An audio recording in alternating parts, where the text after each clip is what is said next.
I'll be happy when I get this. I'll be happy when I get that. I'll be happy when I've accomplished X, Y, and Z. Well, it's like, what is it right now that we can celebrate? And I think I would want to do more celebrating in my classroom of, wow, how awesome are we? Like, what have we accomplished? What have you accomplished? I think sometimes we can forget our inner child. I know we're there to be teachers and we're there to model and we're there to guide. But we also want to show them, be authentic and show them that being an adult doesn't suck. Yes, I agree. Rainbow Sky Creations acknowledge the traditional owners of the land that we record this podcast on, the Dharawal and Whadjuk Noongar people. We pay our respects to their elders past and present and extend that respect to all Aboriginal and Torres Strait Islander cultures. Like that. Happy birthday to you. Yes. Happy birthday to you. Happy birthday to you. Welcome to Rainbow Skies for Teachers. I'm Alicia and I have the beautiful Ashley here with me. And it's a special one today, this episode, because we got a little bit older. We did. It's our second birthday. We don't say 2-year birthday. It's our second birthday. So today we're going to celebrate 2 years on the mic with you with 2 teachers, myself and Alicia, 2 lessons we have learnt with the podcast, and 2 things we would change if we were teachers in the classroom right now. Yes. Wouldn't you like to know? And that's what we're going to share with you today, because we've had the privilege of chatting to lots of people over the last couple of years. And I think there are many things that I've learnt. And I don't know if it's just getting older and a little bit wiser, but maybe I just got more time to ponder and think about life, unlike when I was in the classroom. Yeah, Washed well, off my that's feet. true.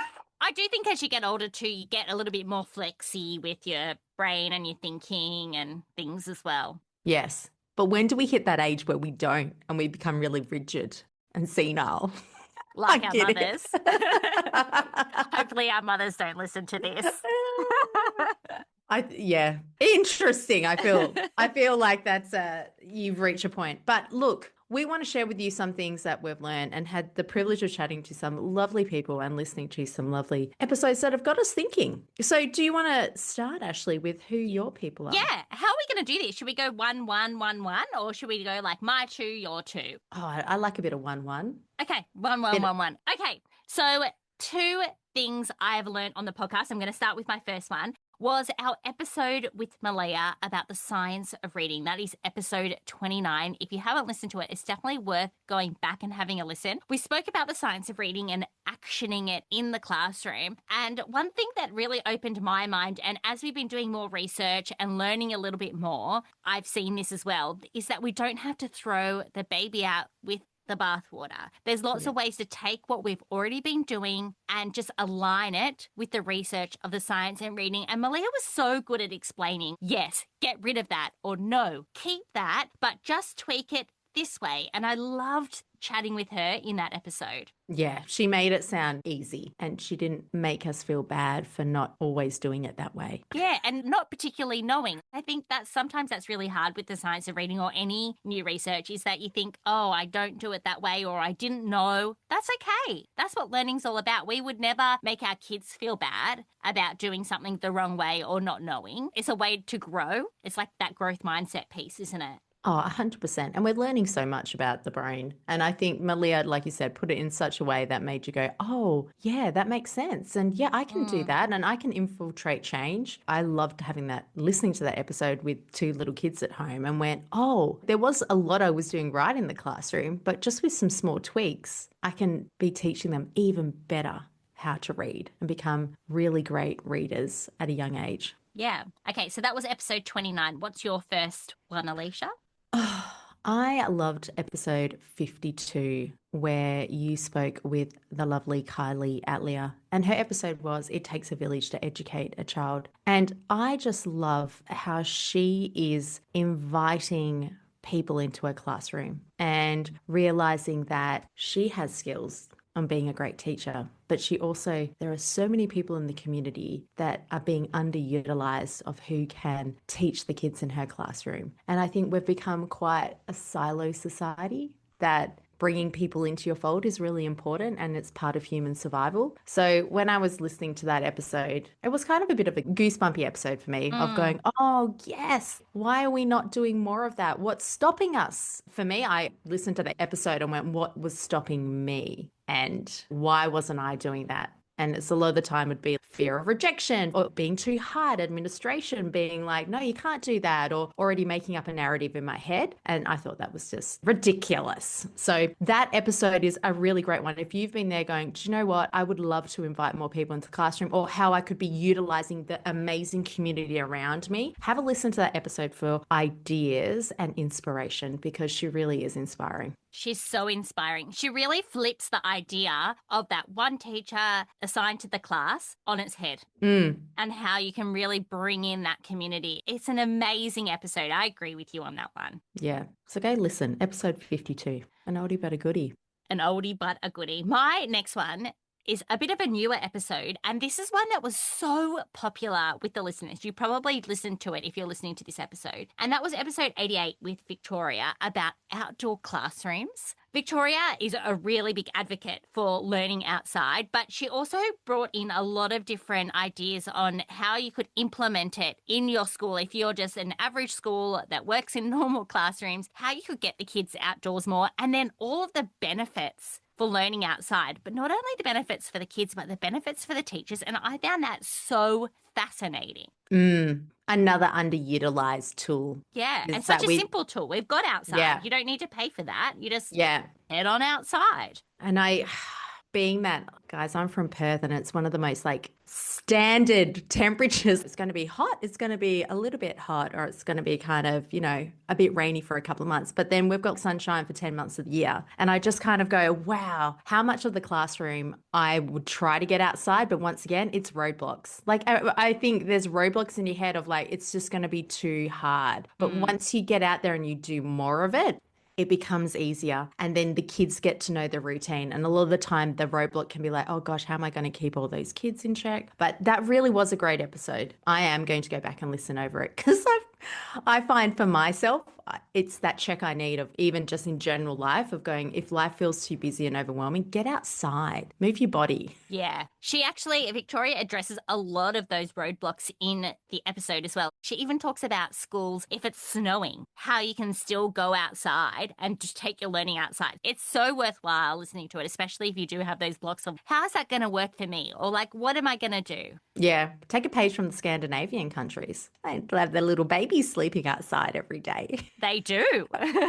There are workarounds to everything. I think that's the moral of the story as well. My episode that I enjoyed listening to was another one back in the day, episode 57, with an Aussie teacher, Ash Kermy. Now, he has been teaching for a long time and he teaches the upper primary kids. I know he's taught all, but I love how he teaches the older kids. And I feel sometimes they get a bit of a bad rap in the school. And he talks so much about classroom management and differentiation. And he puts it in such a simplistic way. He's a great teacher, I should say, but he puts it in a way that you go, oh, yes, that is a strategy I can try. I can apply that and see how it goes with my classroom. So he doesn't make it sound complicated, doesn't make it sound unachievable. And he's just an easy Aussie bloke to listen to. He sure is. He's also TikTok famous and an all-round legend. Yeah.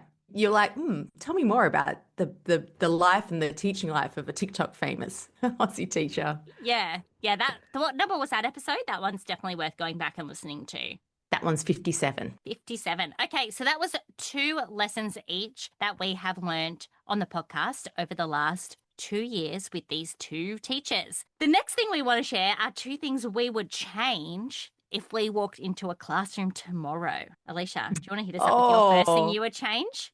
Yes, it would actually pair up with the episode with Kylie Atlia, is that I would have more people in my classroom, maybe as well as a bit of the schools I worked in and the kind of ethos they had around it, but I would have more parents in. I would be along the lines of going, who here would love to come and talk to the class or would love to teach something to the class? Who's got a skill that I want to know your skill and I want to work it around how I can build it into the curriculum.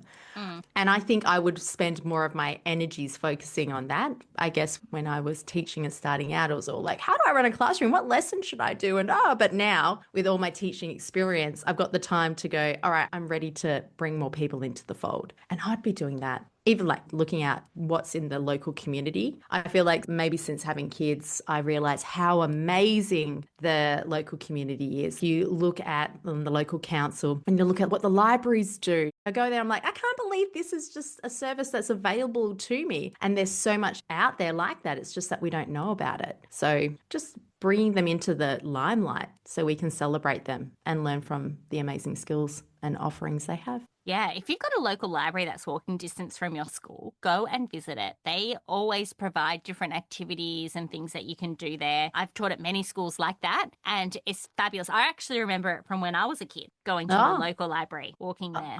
Oh, how cool's that? Yeah, so it's worthwhile. It is. What's yours, Ashley? What's your first one? The first one I would change, and I've spoken about this on the podcast before, and I feel really strongly about it, is I would change the rush culture that I found when I was teaching in the classroom. And I know that it had a lot to do with me as that adult in the classroom, but there's always so many things being thrown at us as a teacher. We have to cover all of the curriculum. There's behavior. And then there's these outside pressures as well from parents, from leadership. You know, there's a lot of pressures as a teacher. And maybe I am very susceptible to those pressures, but I feel like I was always rushing and I was rushing my kids. And I just don't think that that is the best environment to learn. And I don't think that's the best environment to teach. And I don't think that's the best environment to regulate either. So if I was going back into the classroom today, I would really slow down. Because at the end of the day, no one's coming in saying to you, oh, how productive were you today with this? How much did you get done today? They're not monitoring you that closely. So I think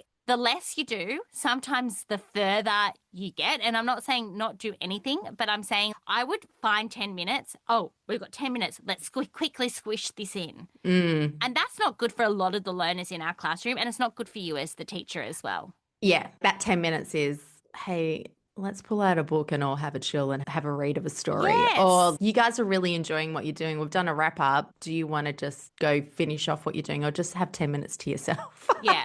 But or they're loving this maths lesson. Oh, but we've got to finish now. No, let's continue on with this maths lesson. I was such a stickler for the rules. I guess that kind of coincides together. Yeah. And I think it's a temperament thing. I was very much a bit like you too, where I was like, oh, I've got to make sure I'm doing this because this is the expectation that's placed upon me. And trying to like buck up against that can be exhausting. Yes. But it's like, give yourself permission. And I think global events in the last 5 years have led to us being more conscious of this. But I think what happens is that feels so long ago now that we forget and we get back into this hustle culture. And it can be hard to do it if you feel like you're the only one doing it while you've got your other teachers either side of you who are like, no, we've got to do this, we've got to do this, we've got to do this, while you're like trying to block out the white noise. Yes. Yeah. So I do like this one as a one to change because I really resonate with it. Yeah, I think too, when you said hustle culture, that's fine if you're choosing that as an adult. But as teachers, you are then relaying that back on your students. So if you're hustling, as a result, they're hustling. If you're stressed, as a result, they're stressed. And that's not right. As adults, we've got to think about it and be like, okay, it's not fair on them. They didn't choose that they need to hustle. They didn't choose that they need to be stressed. They really need to come into classrooms that are calm, that are regulated, that have got a teacher that's not, you know, their nervous system isn't through the roof because they're so stressed. So, yeah, that's easier said than done, but that's what I would really focus on. Don't worry, my next one's not so serious.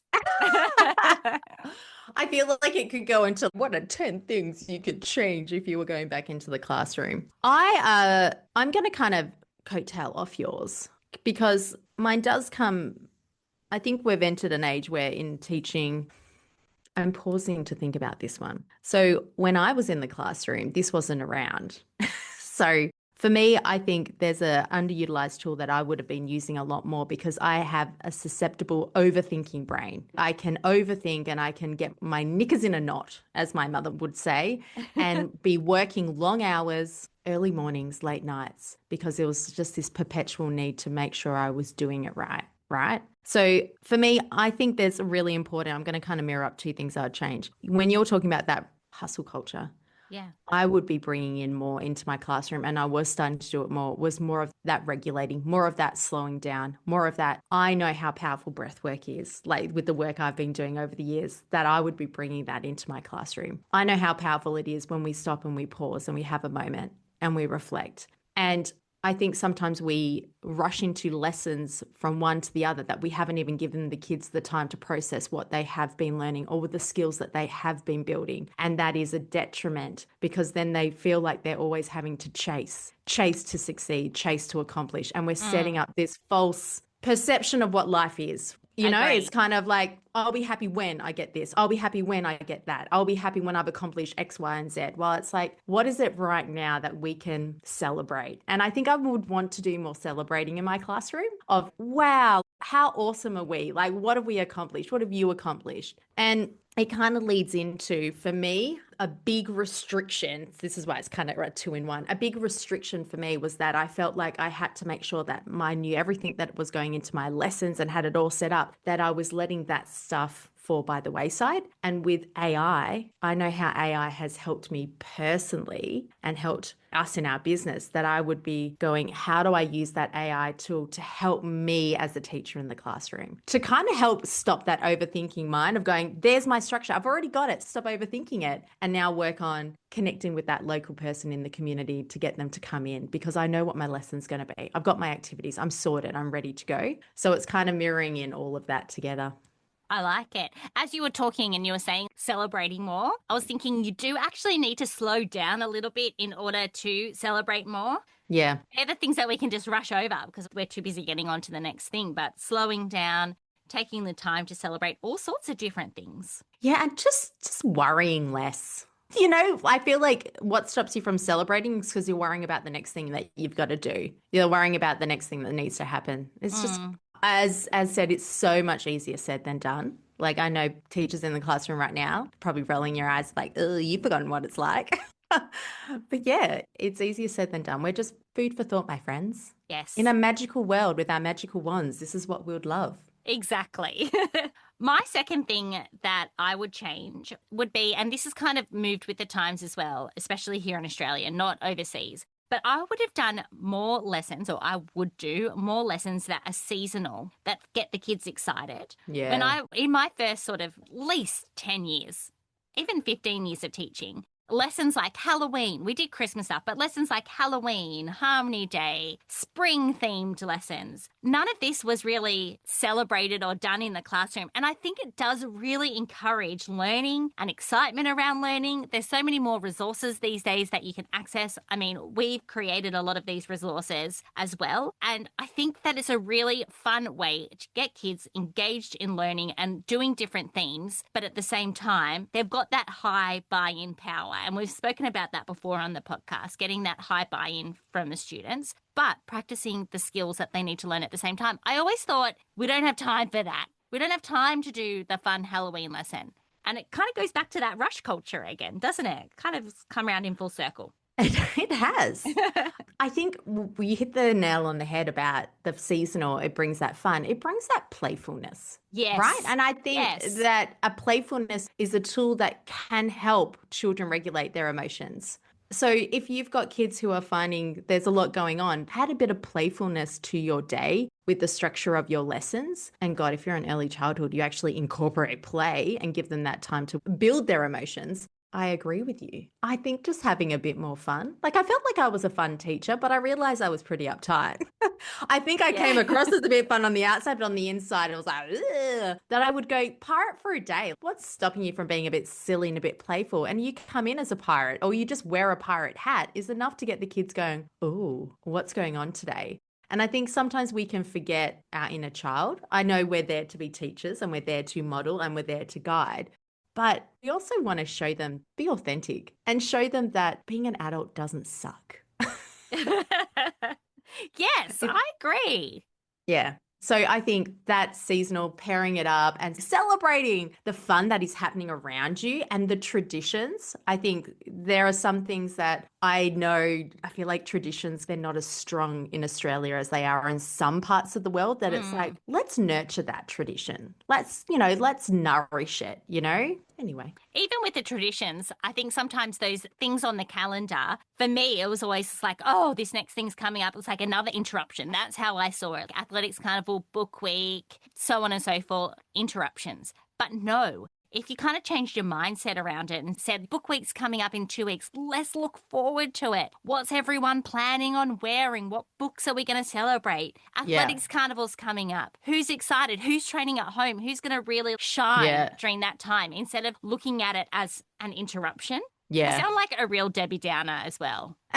No, but I wasn't. I feel like I'm definitely not a Debbie Downer, but that was my mindset around it. And I think just lifting the mood and changing the mindset can make just the world of difference. And it kind of teaches kids too to look forward to things. Oh, absolutely. I think sometimes, unfortunately, bigger emphasis, this is where the crux comes down to, a huge emphasis is placed on academics. Yes. That things like sports carnival, swimming carnival can feel like an inconvenience because I'm trying to get the kids from this spot in maths up to this spot in maths because they're working below. But it's going, actually, we all have skills and we all have something to contribute. And that this one day that is dedicated to those kids who love it, even those who aren't great at it, love it and celebrate it and go, yeah, it's a sports carnival. Just teachers remember to bring some earplugs or something, take some Panadol, because it is fun and it's a hype and the energy, and it's giving that time to celebrate that moment for those people who will shine in that time, because they may not shine at any other time throughout the year as much as they do at that time.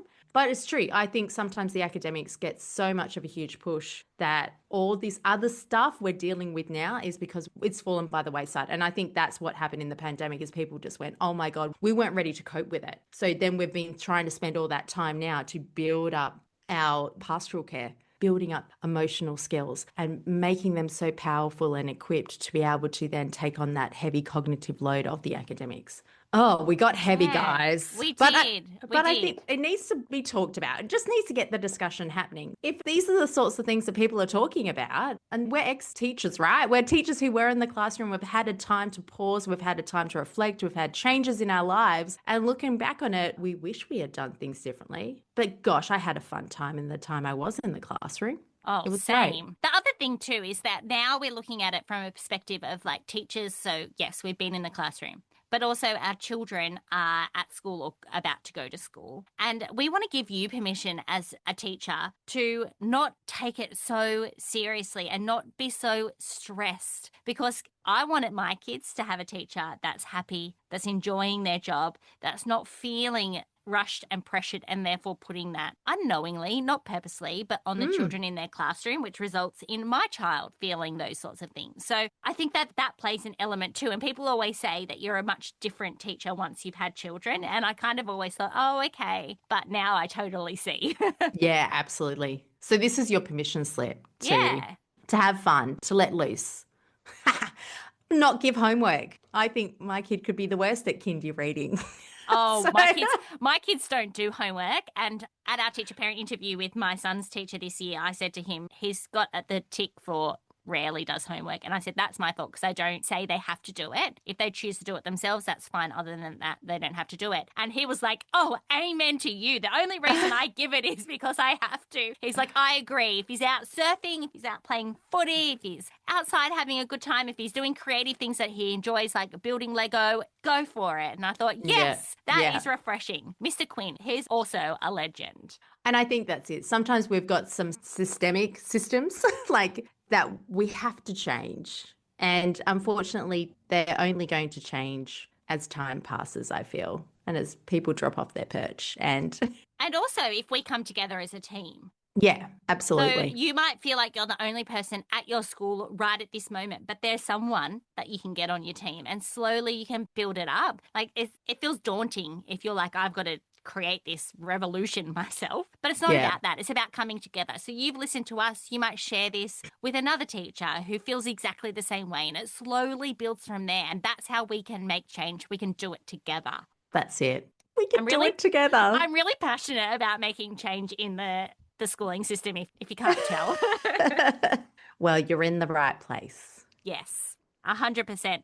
So that was it. 2 years of the podcast. Happy birthday to Rainbow Skies for Teachers. Two teachers that used to be teachers, 2 lessons, and 2 things we would change. And thank you so much for listening. Whether it's every week, every month, every year, if this is your second time this year, welcome. We're so glad you've stopped by. Yeah, there are rainbows ahead, our friends. And together, we're unstoppable. Thanks for choosing to listen to Rainbow Skies for Teachers, the go-to show dedicated to teachers who want to make a big difference in education. If you enjoyed the episode, please leave us a 5-star review or share the episode with a friend, because together we're Unstoppable.